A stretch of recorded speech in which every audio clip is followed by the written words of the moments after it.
Hello guys, कैसे आप? I hope सब कुशल मंगल होंगे। आज हमें न्याय की अवधारणा के बारे में बात करनी है, जस्टिस के बारे में। न्याय क्या है ना? न्याय के बारे में किस व्यक्ति ने क्या कहा है ना? किसका क्या मानना है और एक्चुअल में न्याय की अवधारणा है क्या? इसी के इर्द गिर्द हमें आज इस पर चर्चा करनी है। तो फर्स्ट टॉपिक है कि न्याय, जस्टिस। ठीक है, अब इसका कंसेप्ट जो है ना वो क्या है वो देख लेते हैं, न्याय की अवधारणा के बारे में। और इस पर जितनी ज्यादा संक्षिप्त में बात कर पाएंगे, वैसे तो काफी वाइड टॉपिक है, लेकिन संक्षिप्त में इस पर चर्चा करने की कोशिश करेंगे।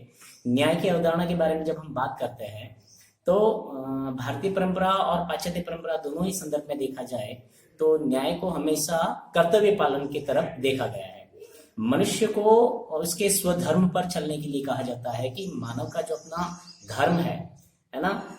और धर्म का तात्पर्य कभी भी संप्रदाय से नहीं होता है। धर्म का तात्पर्य होता है कि जो हमने धारण कर रखा है, जो हमने ग्रहण कर रखा है, जैसे कि मानव धर्म हो गया। एक इंसान होने के नाते चाहे वो किसी भी संप्रदाय का व्यक्ति हो, उसका धर्म सभी के एक जैसे ही होते हैं।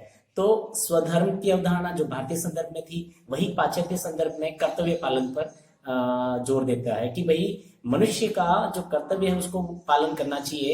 यही सही मायने में क्या है? न्याय है। तो पश्चिमी परंपरा तथा भारतीय परंपरा, इन दोनों ही ने मनुष्य के कर्तव्य पालन पर क्या दिया है? बल दिया है। आगे देखते हैं कि अतः प्रत्येक मनुष्य द्वारा अपना स्वयं का कार्य करना और दूसरे के कार्य में हस्तक्षेप न करना ही न्याय है। सीधी सी भाषा में ये है कि न्याय का सीधा सा तात्पर्य यही है कि मनुष्य जिस काम के लिए वो बना है ना, हर एक मनुष्य में अपनी एक विशेष योग्यता होती है, हर एक की अपनी एक एबिलिटी होती है, हर एक की अपनी क्षमताएं होती है। वो अपनी क्षमताओं के अनुसार ये परख ले, ये जान ले, ये पहचान ले कि वो कौन सा काम बहुत अच्छे तरीके से कर सकता है। तो उस मनुष्य को वही काम करना चाहिए, तभी वो उसके लिए क्या है? न्याय है। और उस मनुष्य को दूसरे के काम में हस्तक्षेप नहीं करना चाहिए। जैसे कि एक व्यक्ति बहुत अच्छे से पढ़ा सकता है तो उसको पढ़ाना चाहिए।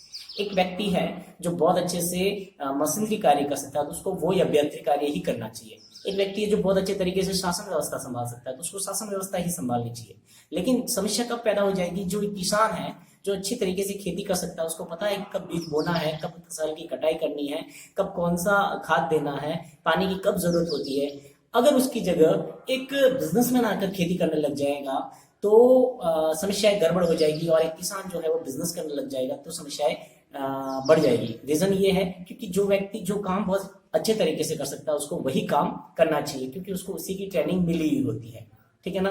तो पाश्चात्य संदर्भ में तो यही है कि जो व्यक्ति जो अच्छे से जो काम अच्छे से कर सकता है उसको वही काम करना चाहिए। ये उस व्यक्ति के लिए भी न्याय है और साथ ही साथ वो समाज के लिए भी न्याय है। आगे देखते हैं कि पाश्चात्य राजनीतिक चिंतन में न्याय को स्पष्ट करने का प्रथम प्रयास किसने किया था? प्लेटो ने किया था। ये बात आपको ध्यान रखनी है कि पाश्चात्य राजनीतिक दर्शन में न्याय को स्पष्ट करने का पहला जो प्रयास किया था, फर्स्ट एफर्ट जिसने दिया था, उसका नाम क्या है? प्लेटो है। ठीक है ना? फिर प्लेटो ने मानवीय आत्मा की उचित अवस्था को ही न्याय माना है। प्लेटो का मानना था कि मानवीय आत्मा का जो उचित है अवस्था जो है ना, वो ही क्या है? न्याय है। जैसे कि मानवीय आत्मा के वो 3 गुण बताता है जो मैं आगे आपको बताऊंगा प्लेटो के संदर्भ में न्याय के बारे में। वो क्या कहता है? आगे कहता है प्लेटो न्याय के लिए कार्य विशिष्टीकरण का सिद्धांत देता है। कार्य विशिष्टीकरण सिद्धांत का तात्पर्य यह है कि जो व्यक्ति जो काम बहुत अच्छे तरीके से कर सकता है उसको वही काम करना चाहिए। यही कार्य विशिष्टीकरण का सिद्धांत है। और ये आगे कई बार आपको एग्जाम में पूछा जाएगा कि न्याय के संदर्भ में कार्य विशिष्टीकरण का सिद्धांत प्रतिपादित करने वाले विद्वान का क्या नाम है? तो उसका नाम क्या है? प्लेटो है। ठीक है ना? आगे है कि मध्यकाल में अगस्टाइन व एक्विनियस ने न्याय के बारे में अपने अपने विचार दिए, वो भी मैं आगे आपको बताऊंगा। फिर है आधुनिक युग में हॉब्स, हुम, कार्ल मार्क्स, कांट और मील बेंथम वगैरह ने जो न्याय के बारे में बातें की है उसके बारे में आपके सामने थोड़ी चर्चा आगे करूंगा। और साथ ही साथ हम समकालीन विचारकों में जॉन रॉल्स ने न्याय की जो नवीन अवधारणा प्रस्तुत की है जिसमें अज्ञानता का पर्याय है ना, थ्योरी ऑफ जस्टिस, उसकी जो बुक है उसके अंदर वो लिखता है। तो उसके संदर्भ में हम बता देंगे कि अज्ञानता का पर्याय क्या है और जॉन रॉल्स न्याय के बारे में क्या कहता है। तो ये सारी चीजें हमको देखनी है। और साथ ही साथ में हमें न्याय के विभिन्न रूपों के बारे में देखना है जिसमें सामाजिक, आर्थिक, राजनीतिक न्याय वगैरह सारे आएंगे। अब स्टार्ट करते हैं हम प्लेटो का न्याय संबंधी विचार, है ना। प्लेटो न्याय के बारे में क्या कहता है? प्लेटो का न्याय के बारे में क्या मानना है? तो प्लेटो ने न्याय की अवधारणा जो है वो अपनी बुक रिपब्लिक में उसने बताया है। उसकी एक रिपब्लिक किताब है प्लेटो की, जिसके बारे में रूसो ने कहा था कि ये शिक्षा पर लिखा हुआ कभी बहुत ही अच्छा ग्रंथ था। और उसने न्याय पर ही विशेष तौर पर फोकस करके लिखा है कि न्याय क्या होना चाहिए और मानवीय आत्मा के कितने गुण हैं, उन गुणों के अनुसार कौन कौन सा वर्ग उन गुणों का प्रतिनिधित्व करता है, उसके अकॉर्डिंग उसने प्लेटो ने न्याय की चर्चा की है। तो उसने न्याय की चर्चा कौन सी पुस्तक में की है, तो आपको ये नाम याद रखना है कि रिपब्लिक में प्लेटो ने न्याय की अवधारणा के बारे में बात की है, ठीक है ना। उसमें उसने न्याय की अवधारणा को स्पष्ट किया है। मेरे पास कुछ नोट्स है जो मैं आपको वीडियो के एंड में अवेलेबल करवा दूंगा, ठीक है ना, इसी टॉपिक से, न्याय से रिलेटेड जो टॉपिक के नोट्स हैं, ठीक है। तो प्लेटो के बारे में देख लीजिए अभी फिलहाल कि भाई न्याय की अवधारणा के बारे में उसने कहा है रिपब्लिक के अंदर। और प्लेटो के अनुसार न्याय मनुष्य द्वारा अपना निर्दिष्ट कार्य करना व दूसरे के कार्य में हस्तक्षेप न करना ही क्या है, न्याय है। प्लेटो यही कहता है कि मनुष्य को जिस काम के लिए राज्य निर्देशित करता है, निर्दिष्ट करता है कि तुम्हें ये काम करना है, उसको वही कार्य करना चाहिए, दूसरे के कार्य में हस्तक्षेप नहीं करना चाहिए, यही मनुष्य के लिए क्या होगा, न्याय होगा, ठीक है। आगे प्लेटो ने न्याय को मौलिक सद्गुण माना है, ठीक है ना। प्लेटो का मानना है कि न्याय जो है वो क्या है, मौलिक सद्गुण है, सद्गुण ही ज्ञान है। ये प्लेटो के गुरुजी थे सुकरात, वो कहते हैं ज्ञान ही सद्गुण है। फिर प्लेटो कहता है सद्गुण ही ज्ञान है। और प्लेटो का जो शिष्य था अरस्तु, इन तीनों के बारे में काफी राजनीतिक विज्ञान के संदर्भ में जब भी आप पढ़ते हो तो सुकरात, प्लेटो और अरस्तु, इन तीन लोगों के बारे में बहुत अच्छे तरीके से चर्चा की जाती है और इसके बारे में पढ़ना अनिवार्य तरीके से होता ही होता है। फिर प्लेटो ने न्याय को मौलिक सद्गुण माना है। साथ में प्लेटो न्याय के लिए कार्य विशेषीकरण का सिद्धांत देता है। आपको मैं क्लियर कर चुका हूं कि कार्य विशेषीकरण का सिद्धांत क्या होता है कि जिस काम के लिए व्यक्ति बना है उस व्यक्ति को वही काम करना चाहिए, उसके अलावा उसको दूसरा कोई कार्य नहीं करना चाहिए, यही कार्य विशेषीकरण का सिद्धांत है। आगे मैं आपको बता दूंगा।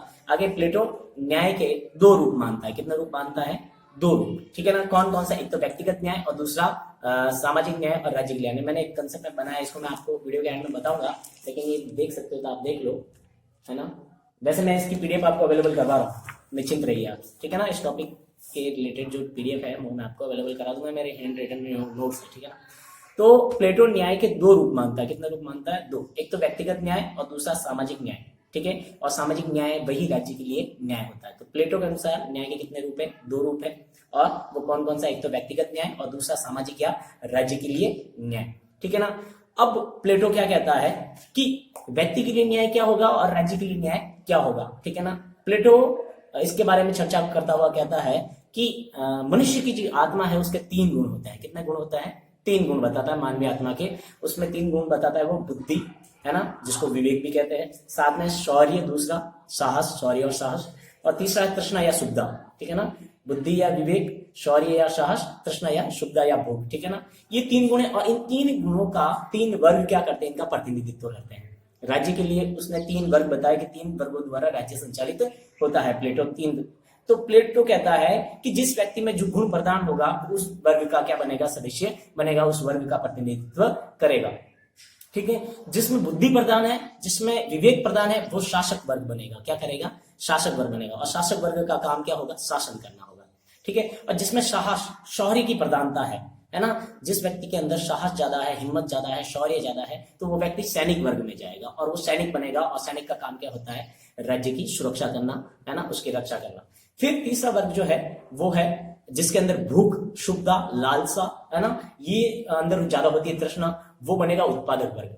उत्पादक वर्ग का काम क्या होता है, उत्पादन करना, है ना, वस्तुओं का उत्पादन करना, फसल का उत्पादन करना, है ना, ये सारी चीजों का जितना भी फर्टिलाइजिंग है वो सब काम किसका होगा, उत्पादक वर्ग का होगा। तो तीन वर्ग बताता है और मानवीय आत्मा के तीन गुण बताता है, विवेक, शौर्य या साहस और शुद्ध या भूख, ठीक है ना। और विवेक जिसमें प्रदान होगा वो व्यक्ति शासक बनेगा और शासक का काम क्या होता है, शासन करना, ठीक है। फिर जिसमें शौर्य या साहस की प्रधानता होगी वो सैनिक बनेगा और सैनिक का काम क्या होता है, रक्षा करना।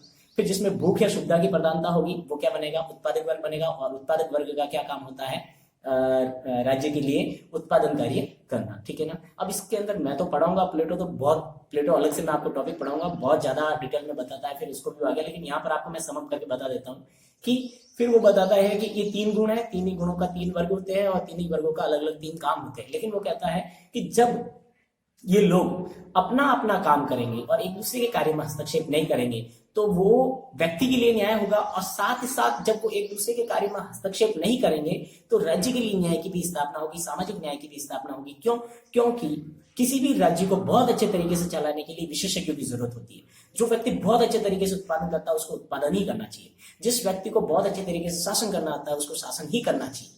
देखो यहाँ पे क्या होगा, अगर कोई व्यक्ति अच्छे से शासन करना जानता है लेकिन उसको कहा जाएगी तू खेती कर, तो वो खेती करने लग जाएगा तो क्या हो जाएगा, देश अच्छे से चल पाएगा, राज्य अच्छे से सर्वाइव कर पाएगा? नहीं कर पाएगा। क्यों? क्योंकि जहां पर विदेश नीति की जरूरत होगी, जहां कूटनीति की जरूरत होगी, वहां पर एक उत्पादक वर्ग उस समय अच्छे से डिसीजन नहीं ले पाएगा।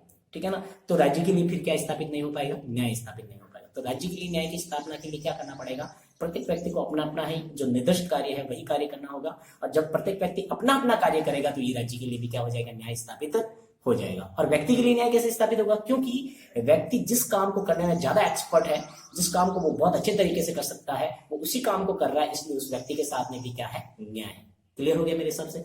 अब देखो, इसने 3 धातु भी बताया है कि मानवीय आत्मा के 3 गुण होते हैं। उन 3 गुणों का प्रतिनिधित्व 3 वर्ग करते हैं: शासक, सैनिक और उत्पादक वर्ग। शासक वर्ग जो होता है उसमें उन्होंने सोने का धातु बताया। उन्होंने कहा कि ये सोने का पुरुष होता है, सोने का जो स्वर्ण धातु है वो उसकी प्रतिनिधित्व करता है। फिर सैनिक वर्ग के लिए उन्होंने चांदी के धातु की बात की है और उत्पादक वर्ग के लिए कांसे की बात की है। ठीक है, तो ये 3 वर्ग है, 3 धातु है, 3 मानवीय आत्माओं के गुण है। इसके बारे में आप ध्यान रखना थोड़ा सा। ठीक है, अतः प्लेटो क्या कहना चाहता है? अतः प्लेटो न्याय को आत्मा की मानवीय सद्गुण मानता है। ठीक है ना? प्लेटो न्याय को आत्मा का क्या मानता है? मानवीय सद्गुण मानता है कि मनुष्य की आत्मा की उचित अवस्था की प्राप्ति ही क्या है? वास्तव में न्याय है। प्लेटो का न्याय के संदर्भ में मानना है कि उक्त वर्णित वर्गीकरण के अनुसार मनुष्य में जिस तत्व की प्रधानता है उसे वही कार्य करना चाहिए। जब व्यक्ति अपने आत्मीय तत्व की प्रधानता के अनुसार निर्दिष्ट कार्य करता है तो वह व्यक्ति स्वयं के साथ न्याय करते हुए राज्य अथवा समाज के लिए भी न्याय स्थापित करने का कार्य करता है। जो मैंने बताया वही चीज है। ठीक है ना? वही मैंने लिखी है, वो मैं आपको अवेलेबल करवा दूंगा। फिर एक नोट डाल के याद रखना चाहिए कि प्लेटो का न्याय नैतिकता पर आधारित है, कानून पर आधारित नहीं है। ठीक है ना? तो प्लेटो का न्याय का जो सिद्धांत है, पूछा जाए आपको तो कहना है आपको कि वो नैतिकता पर आधारित सिद्धांत है, न कि कानूनी सिद्धांत है। ठीक है, अब है प्लेटो की बात तो होगी। अब बात करते हैं अरस्तु की। अरस्तु ने न्याय के बारे में क्या कहा है? अरस्तु का न्याय के बारे में क्या मानना है? तो अरस्तु कहता है, अरस्तु का मानना था कि न्याय का सरोकार मानवीय संबंधों के नियमन से है। ठीक है ना? अरस्तु का मानना क्या था? न्याय का जो सरोकार है, न्याय का जो अर्थ है वो है मानवीय संबंधों के नियमन से। यानी मनुष्यों में न्याय के बारे में एक जैसी धारणा होती है, उसी वजह से राज्य का निर्माण होता है। ठीक है, अरस्तु का ये मानना है कि न्याय के संदर्भ में सभी लोगों के अंदर एक जैसी धारणा होती है, एक जैसे ही उनका कंसेप्ट होता है, उसी वजह से क्या होता है? राज्य अस्तित्व में आता है, राज्य का निर्माण होता है। आगे अरस्तु कहता है, अरस्तु अपने न्याय के ऊपर वो जो प्रयोग करता है, न्याय के ऊपर प्रयोग करते करते वो न्याय के जो आधार बताता है वो बताता है 2 न्याय के प्रकार बताता है। कितने प्रकार बताता है? 2 प्रकार, है ना? न्याय के 2 प्रकार बताता है। कौन कौन से? वितरणात्मक न्याय और सुधारात्मक न्याय। कौन कौन से न्याय बताता है? वितरणात्मक न्याय और सुधारात्मक न्याय। देखो, मैं यहाँ पे एकदम अच्छे से आपका क्लियर कर देता हूँ। अरस्तु कहता है कि अरस्तु अनुपातिक समानता के बारे में बात करता है। अरस्तु कहता है कि जो व्यक्ति जितना ज्यादा योग्य है, जितना ज्यादा कैपेबल है, जितना राज्य के कार्य में वो अपना योगदान देता है, उसको चीजों का ज्यादा आवंटन होना चाहिए, ज्यादा उसकी तरफ वितरण होना चाहिए। पहला देता है वितरणात्मक न्याय और साथ ही साथ क्या देता है? सुधारात्मक न्याय। देखो, मैं बहुत अच्छे से आपको समझा देता हूँ कि वितरणात्मक न्याय का तात्पर्य है कि वस्तुओं का और सेवाओं का और संसाधनों का जो वितरण है वो लोगों में, नागरिकों में इस प्रकार किया जाए कि जो व्यक्ति ज्यादा योग्य है, ज्यादा कैपेबल है, जिसमें ज्यादा क्षमता है, जो देश के लिए या राज्य के लिए ज्यादा अपना कंट्रीब्यूशन देता है, ज्यादा योगदान देता है, तो उसको वस्तु और सेवाओं और संसाधनों का जो हिस्सा है ज्यादा देना चाहिए। और जो व्यक्ति कम अपना योगदान दे पा रहा है राज्य के लिए, तो उसको कम देना चाहिए। वो कहता है अनुपातिक समानता। एक बात बहुत अच्छे तरीके से कहता है अरस्तु कि समानों के साथ में समान व्यवहार करना, है ना, और असमानों के साथ में असमान व्यवहार करना। बात समझ आएगी कि जो लोग समान है, इक्वल है, उनके साथ में एक जैसा व्यवहार करना, और जो लोग इक्वल नहीं है, जो असमान है, उनके साथ असमान व्यवहार करना। ये बात अरस्तु क्लियर कर देता है। ये तो है उसका वितरणात्मक न्याय। लेकिन जब वो सुधारात्मक न्याय देता है तो वो क्या देता है? वो कहता है कि सुधारात्मक न्याय क्या चीज है? वो ये बताता है कि जब राज्य ने वितरणात्मक न्याय में चीजों को बांटा है, लोगों को अधिकार बांटे हैं, उन अधिकारों की रक्षा के लिए राज्य जो व्यवस्थाएं करता है, राज्य जो प्रबंध करता है, वही सुधारात्मक न्याय है। क्या बताया मैंने? कि वितरणात्मक न्याय के माध्यम से जो लोगों में अधिकार बांटे गए हैं, जो सेवाएं बांटी गई, जो सुविधाएं बांटी गई है, उसकी सुरक्षा के लिए, उसकी रक्षा के लिए राज्य जो प्रबंध करता है, जो व्यवस्था स्थापित करता है, वही क्या है? सुधारात्मक न्याय। तो देखिए, वितरणात्मक न्याय, अरस्तु अनुपातिक समानता का पक्षकार है। उसका कहना है कि संसाधनों का वितरण व्यक्ति की योग्यता और राज्य के लिए उसके योगदान के अनुरूप होना चाहिए। जैसा कि मैंने आपको बताया है, होना चाहिए। जिस व्यक्ति की क्षमता और सामर्थ्य ज्यादा है उसको ज्यादा अनुपात में वितरण होना चाहिए। ये है आपका वितरणात्मक न्याय। फिर है सुधारात्मक न्याय में अरस्तु के अनुसार सुधारात्मक न्याय का अर्थ है कि किसी नागरिक के अधिकारों की अन्य व्यक्तियों द्वारा हनन न हो, ठीक है ना। जिस नागरिक को जो अधिकार मिले हैं उसका किसी अन्य व्यक्ति द्वारा हनन ना हो, ठीक है। अतः राज्य का यह दायित्व बनता है कि वह व्यक्ति के जीवन, संपत्ति, सम्मान और स्वतंत्रता की रक्षा करे। तो ये राज्य की ड्यूटी बनती है कि व्यक्ति की संपत्ति, उसके जीवन, उसकी स्वतंत्रता और उसके सम्मान की क्या करनी है, रक्षा करनी है, ठीक है। यानी वितरणात्मक न्याय से मनुष्य को जो अधिकार मिले हैं उसकी रक्षा हेतु राज्य द्वारा किए गए प्रबंध ही सुधारात्मक न्याय कहलाते हैं, ठीक है ना। वितरणात्मक न्याय के माध्यम से जो व्यक्ति को अधिकार मिले हैं, जो सुविधाएं मिली है, उसकी सुरक्षा के लिए जो प्रबंध किया जाता है, जो काम किया जाता है राज्य द्वारा, वही क्या है, सुधारात्मक न्याय है। तो ये था अरस्तु के अनुसार न्याय, ठीक। सिंपल सा कंसेप्ट है, अच्छे से आपको समझ में आ जाएगा। अब बात आती है मध्यकाल में न्याय संबंधी विचार, यानी कि मिडेवल एज में, मध्यकाल में न्याय पर अपने विचार प्रकट करने वाले व्यक्ति कौन कौन थे, उन्होंने क्या कहा। तो संत अगस्टाइन और एक्विनियस थे, उन्होंने मध्यकाल में न्याय के बारे में बात की है। और एक्विनियस को आपको पता है मध्यकाल का अरस्तु भी कहते हैं, ठीक है ना। इन सबको अलग अलग तरीके से एक एक को स्पेशली पढ़ाया जा सकता है और वो समय आने पर आपको पढ़ाया जाएगा। अभी फिलहाल देखिए कि मध्यकाल में न्याय संबंधी विचार के बारे में संत अगस्टाइन ने एक ईश्वरीय राज्य का सिद्धांत दिया था। कौन से राज्य का सिद्धांत दिया था? ईश्वरीय राज्य। उन्होंने लौकिक राज्य और ईश्वरीय राज्य में भेद करते हुए बताया था। उन्होंने 2 तलवारों का सिद्धांत दिया था। उन्होंने एक किताब लिखी थी, the city of the God, the city of God, ठीक है ना। बुक लिखी थी किसने? इन्होंने, संत अगस्टाइन ने, द सिटी ऑफ गॉड। उसमें उन्होंने ईश्वरीय राज्य की बात की थी, 2 राज्य और 2 तलवारों के सिद्धांत दिया था। उसमें उन्होंने कहा कि एक तो होती है लौकिक राज्य, एक होता है अलौकिक राज्य। अलौकिक राज्य का नेतृत्व करने वाला ईश्वर होता है ना, और लौकिक राज्य का होता है राजा। तो उन्होंने धरती पर अलौकिक राज्य, ईश्वरीय राज्य और लौकिक राज्य के बारे में बताया। उन्होंने कहा कि जो अलौकिक सत्ता है, जो व्यक्ति का अलौकिक जीवन है, या फिर जो ईश्वरीय राज्य की सत्ता संभालेगा वो होगा पोप, है ना। चर्च जो होता था, चर्च का पादरी, उसको पोप कहते थे, तो वो संभालेगा ईश्वरीय राज्य की सत्ता। और जो राजा है वो लौकिक राज्य की सत्ता संभालेगा। तो ये दोनों ही तलवारें जब साथ साथ में एक तरीके से चलेगी, अच्छे से शासन करेगी, तभी राज्य सक्सेसफुल हो पाएगा और न्याय की स्थापना हो पाएगी। तो ईश्वरीय राज्य के संदर्भ में बात करता है कौन? संत अगस्टाइन। और उन्होंने सिटी ऑफ द गॉड में वो कहते हैं कि जिन राज्यों में न्याय विद्यमान नहीं है वे केवल चोर उच्चकों की खरीद फरोख्त है, ठीक है ना। उनका ये मानना है कि जिस राज्य में न्याय की स्थापना नहीं हुई है वो एकदम चोर और डाकुओं का ही राज्य है, वहां पर किसी प्रकार की न्याय की स्थापना नहीं हो सकती, किसी प्रकार का कोई शासन नहीं चल सकता। आगे अगस्टाइन कहता है, अगस्टाइन लौकिक व ईश्वरीय राज्य के संदर्भ में न्याय की बात करते हैं, मैंने बताई थी आपको। अगस्टाइन व्यक्ति द्वारा ईश्वरीय राज्य के प्रति कर्तव्य पालन को ही न्याय मानते हैं, ठीक है ना। अगस्टाइन का मानना है कि व्यक्ति जो है ईश्वरीय राज्य के प्रति उसका जो कर्तव्य पालन है वो पूरा करे, वही वास्तव में न्याय है, ठीक है ना। तो संत अगस्टाइन का न्याय के बारे में क्या मानना था कि ईश्वरीय राज्य के प्रति व्यक्ति द्वारा अपने कर्तव्यों का पालन कर देना ही क्या है? न्याय है, ठीक है। अब साथ ही साथ उस मध्यकाल में एक्विनियस भी हुए थे, और एक्विनियस ने क्या कहा था? तो मध्यकाल में एक्विनियस ने कानून व न्याय को परस्पर संबंधित माना था, ठीक है ना। एक्विनियस ने किसको? कानून एवं न्याय को परस्पर संबंधित माना था। उनका कहना था कि न्याय एक व्यवस्थित और अनुशासित जीवन व्यतीत करने तथा उन कर्तव्यों का पालन करने में निहित है जिसकी व्यवस्था मांग करती है, ठीक है ना। तो एक्विनियस का मानना है कि जैसी व्यवस्था बनी हुई है और व्यवस्था जैसा मांग करती है वैसा व्यक्ति को अनुशासित जीवन जीना चाहिए। यही इसी में व्यक्ति का क्या है? न्याय की प्राप्ति हो सकती है। अदरवाइज वो अगर व्यवस्थाओं को तोड़ेगा, अनुशासित जीवन नहीं जिएगा और व्यवस्थाओं के अकॉर्डिंग जो कानून है उनको फॉलो नहीं करेगा, तो वो फिर न्याय की प्राप्ति नहीं कर पाएगा। नोट डाल के यह बात याद रखना कि एक्विनियस समानता को न्याय का मौलिक तत्व मानते हैं। एक्विनियस ने समानता को न्याय का क्या माना है? मौलिक तत्व माना है। क्वेश्चन पूछा जाए 1 नंबर का कि एक्विनियस ने न्याय का जो मौलिक तत्व है वो किसे माना है? तो किसको माना है? समानता को माना है। अब बात करते हैं हम, मध्यकाल की बात होगी। प्राचीन काल की हमने बात कर ली, प्लेटो अरस्तु के संदर्भ में। मध्यकाल में आपके एक्विनियस और अगस्टाइन आ गए। और आधुनिक युग में हम बात कर लेते हैं, आधुनिक युग में न्याय के बारे में किस किस व्यक्ति ने क्या क्या कहा है। तो डेविड ह्यूम एक व्यक्ति है आधुनिक युग में न्याय की अवधारणा के संदर्भ में। तो डेविड ह्यूम ने कहा है कि न्याय का अर्थ नियमों का पालन मात्र बताया है, क्योंकि नियम सर्वहित का आधार है, ठीक है। डेविड ह्यूम क्या कहते हैं, मैं बता देता हूँ इसको, कि डेविड ह्यूम ने कहा है कि व्यक्ति को नियमों का पालन करना चाहिए, तभी न्याय की स्थापना हो सके। क्यों नियमों की पालन क्यों करे व्यक्ति? क्योंकि जो भी नियम बनाए जाते हैं वो सर्वहित के लिए बनाए जाते हैं, यानी कि नियमों की जो जब निर्माण होता है, उसका मैकेनिज्म होता है, तब वो सभी लोगों के हित को ध्यान में रखकर बनाए जाते हैं।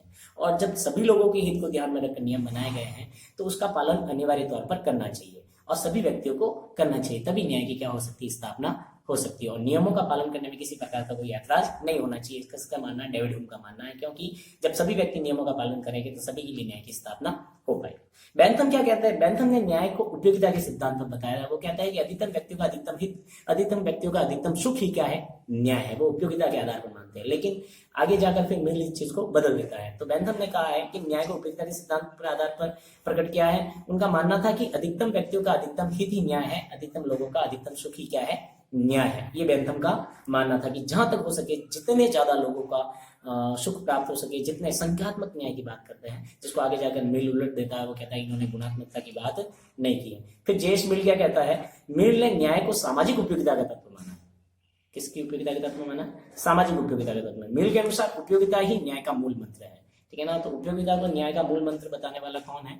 जेम्स मिल है, ठीक है। जेम्स मिल न्याय के बारे में बहुत ज्यादा बात करता है, इतनी सारी डिटेल में चर्चा करना यहाँ पर सही नहीं होगा, लेकिन इतना मान के चलो कि मिल न्याय के बारे में बहुत अच्छे से बात करता है। वो कहता है कि न्याय सिर्फ मात्रात्मक नहीं होकर गुणात्मक होना चाहिए और अधिकतम लोगों का अधिकतम सुख ये तरह से गलत है ना।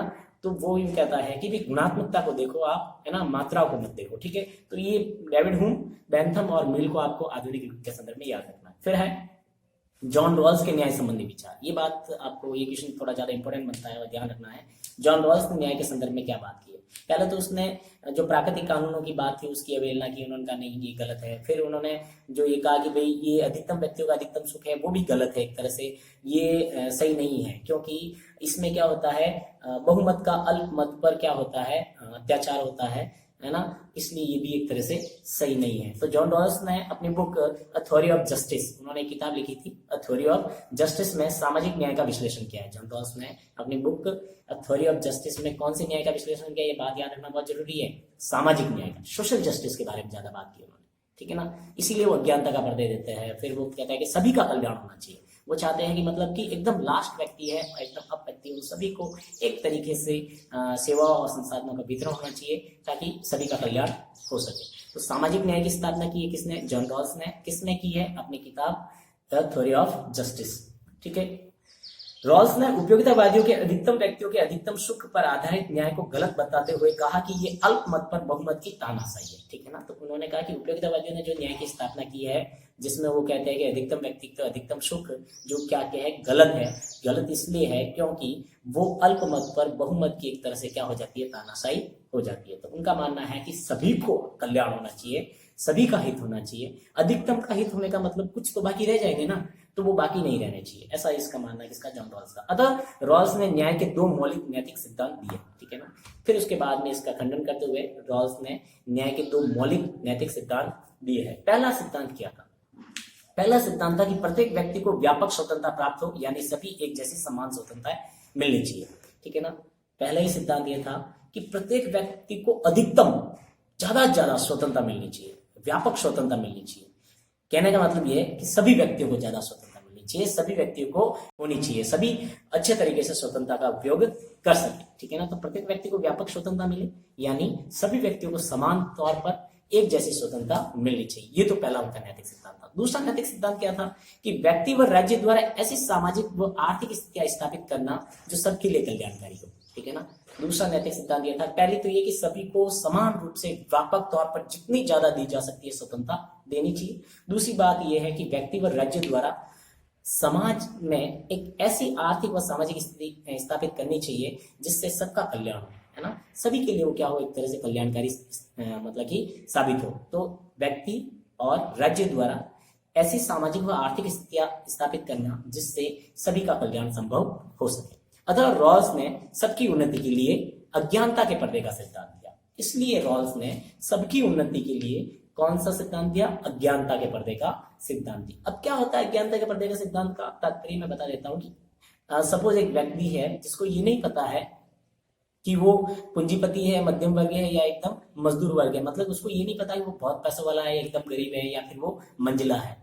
फिर उस व्यक्ति को कहता है कि अब तुम न्याय करो, सबके साथ में तुम जब न्याय करोगे तो उनके साथ में जो सेवा और वस्तुओं का जो वितरण करोगे वो किस प्रकार करोगे।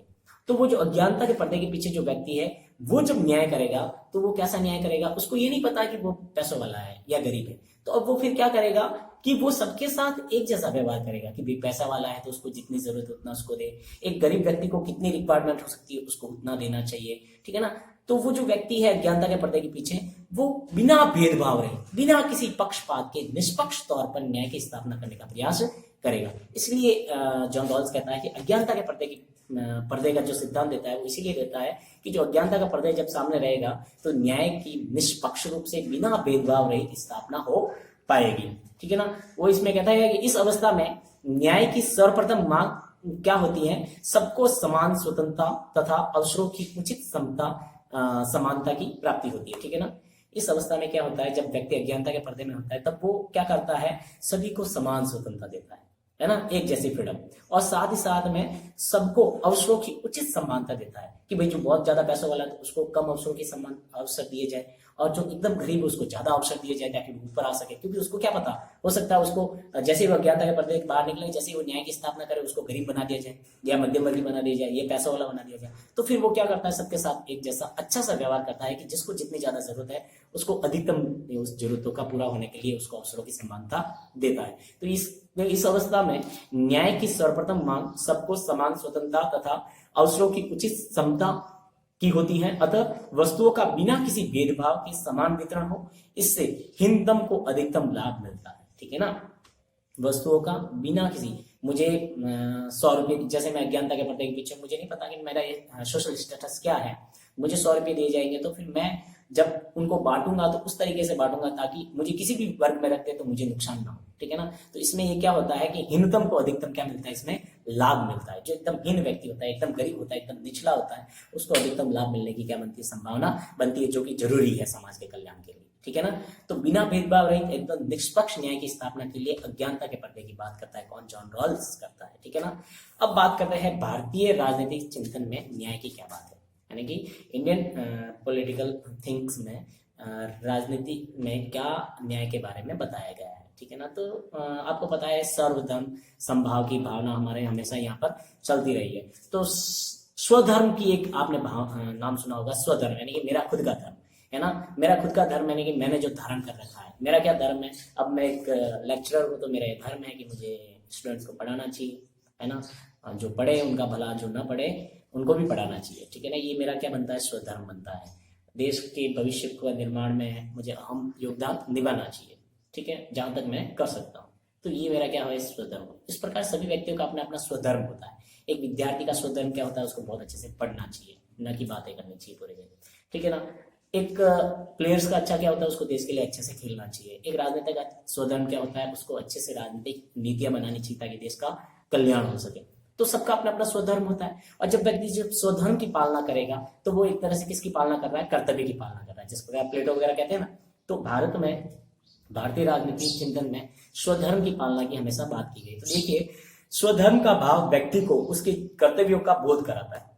सीधी सी बात, मैंने क्या कहा, मेरा स्वधर्म क्या है, उसने मेरा कर्तव्य को बोध करवाया। व्यक्ति उन कर्तव्यों का पालन ना करे, नकटा हो जाए तो उसका कुछ नहीं कर सकते। लेकिन जब अपने को स्वधर्म का पता है तो हमें कर्तव्यों का बोध होता है, और जब हमें कर्तव्य का बोध होता है तो हमें कर्तव्य की पालना करनी चाहिए, क्योंकि आपको पता है कर्तव्य और अधिकार जो है ना वो एक ही सिक्के के दो पहलू है। जब आप कर्तव्य पालन करोगे तभी आपको अधिकार मिलेंगे, ठीक है ना। तो केवल अधिकारों की ही पीछे नहीं भागना चाहिए, हमें कर्तव्यों का अच्छे तरीके से पालन करना चाहिए। आपने वो गीता का एक श्लोक सुना होगा जिसको श्री कृष्ण बार बार दोहराता है कि कर्मण्येवाधिकारस्ते मा फलेषु कदाचन, मतलब कि आप कर्म करते जाओ, फल की इच्छा मत रखो, फल अपना आप आपको मिल जाएगा, है ना। तो स्वधर्म का भाव व्यक्ति को उनके कर्तव्यों का बोध कराता है। व्यक्ति के अधिकारों की उपज स्वधर्म की पालना में नहीं है। व्यक्ति के जब अधिकार जो चाहिए ना अगर व्यक्ति को, तो उसकी जो उपज है वो व्यक्ति के स्वधर्म की पालना में ही नहीं है। मैंने क्या कहा, कर्तव्यों का पालन करो, अधिकार अपने आप मिल जाएंगे। ये भारतीय परंपरा के संदर्भ में कहा जाए। क्वेश्चन पूछा जाए भारतीय राजनीतिक चिंतन में न्याय की क्या अवधारणा है, उसके बारे में बता रहा हूँ। मनु, कौटिल्य, बृहस्पति, शुक्र, भारद्वाज, विदुर तथा सोमदेव आदि ने राज्य व्यवस्था में न्याय का महत्वपूर्ण स्थान माना है। भारतीय चिंतन में न्याय को कानूनी रूप में स्वीकार किया गया है। तो भारतीय चिंतन में न्याय को किस रूप में स्वीकार किया गया है, नैतिकता के रूप में नहीं बल्कि कानूनी रूप में स्वीकार किया गया है। ये बहुत बड़ी बात है ना।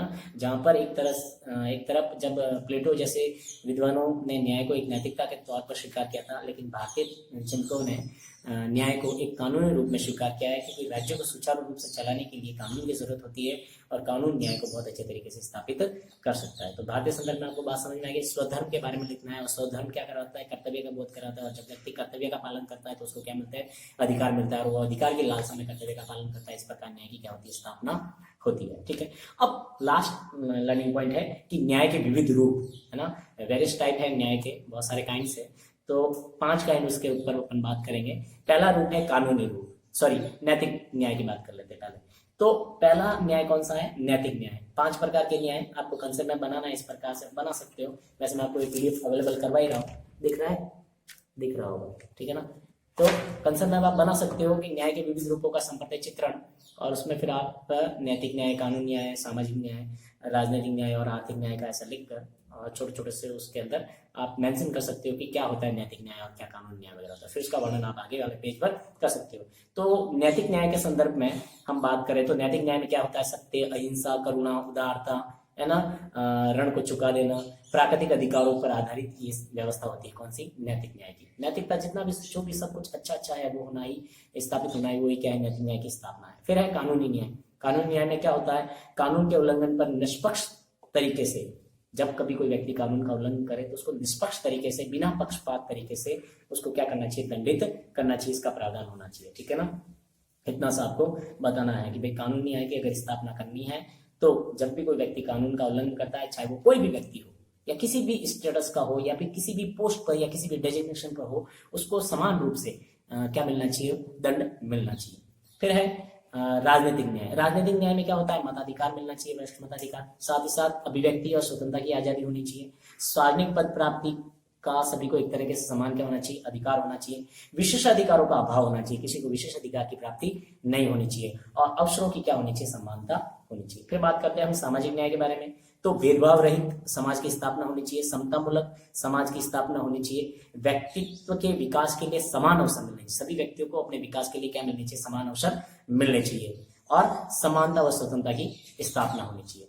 ठीक है, फिर है आर्थिक न्याय। आर्थिक न्याय की जब हम बात करते हैं तो आर्थिक समानता स्थापित करना तो मुश्किल है, लेकिन आर्थिक जो विषमता है उसको कम किया जाना चाहिए, गरीब और अमीर के बीच में जो भारी खाई है उसको पाटने की कोशिश करनी चाहिए, और संसाधनों का वितरण जो है व्यक्तियों की स्थिति को जानकर उनकी स्थितियों के अनुसार उनका संसाधनों का क्या करना चाहिए, वितरण करना चाहिए, और आर्थिक विषमता को दूर करने का प्रयास करना चाहिए। तो ये न्याय के विविध रूपों के बारे में हमने चर्चा कर ली। ठीक है, have a nice day, see you in next lecture.